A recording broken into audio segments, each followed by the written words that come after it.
பொதுவாக அந்த வடநாட்டுக்காரங்க வந்து அந்த நீங்கள் உங்களுக்கு தெரியாத விஷயம் இல்லை, அவங்க உட்காரும் போதே அந்த மாதிரி தான் உட்காருவாங்க.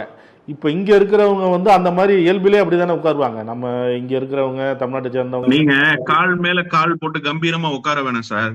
தமிழ்நாட்டிலிருந்து இதுக்கு முன்பு அம்மையார் ஜெயலலிதா போயிருக்கிறாங்க டெல்லிக்கு, எப்படி உட்காந்துட்டு வந்தாங்க?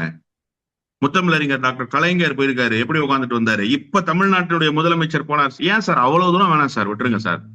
தமிழ்நாட்டினுடைய துணை முதலமைச்சர் போனார்ல சார், படத்தை எடுத்து போடுங்க சார் நக்கீரன்ல.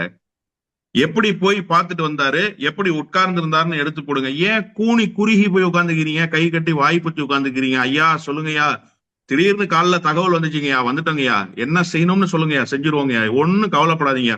ஒண்ணு தெரியுமா உங்களுக்கு, ஒரு உண்மையான செய்தியை சொல்றேன்.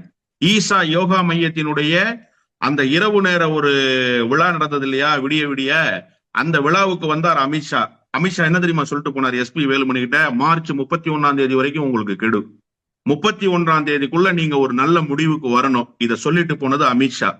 சரிங்க, நான் பேசிட்டு சொல்றேங்கன்னு எஸ்பி வேலுமணி சொல்லியிருந்தாரு. 31 அவருடைய கெடு முடிவதற்குள்ளாக இப்போது சென்று டெல்லியிலே திடீரென அவரை சந்தித்து விட்டு வந்திருக்கிறார். இப்ப தெரியுதா புடி யார் கையில இருக்குன்னு?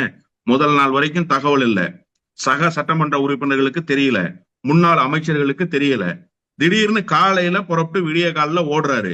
அங்க போய் பத்திரிகையாளர்கள் கேட்டா கட்டடத்தை பார்க்க வந்திருக்க. இங்க இருக்கிற அதிமுக முன்னாள் அமைச்சர்கள் ஒரே ஆச்சரியம், என்னையா கட்டடத்தை பார்க்க போறேன்னு போயிருக்கிறாரு, நம்மள்டே ஒரு வார்த்தை சொல்லலன்னு முன்னாள் அமைச்சர்கள் நேற்று காலையில பேசிக்கிறாங்க. இதுதான் யதார்த்தமான சூழல். கூட்டணிக்காக தான் போனோம், கூட்டணி அமைக்க போறோம், தெளிவா பேசுங்க. என்ன சார் பிரச்சனை வந்துருச்சு? இன்னைக்கு காலையில ஒரு ஸ்டேட்மெண்ட் சொல்லியிருக்காரு, நான் இன்னைக்குதான் மீடியால பார்த்தேன், ஒரு அரை மணி நேரத்துக்கு முன்பு. என்ன சொல்லி இருக்கிறாரு?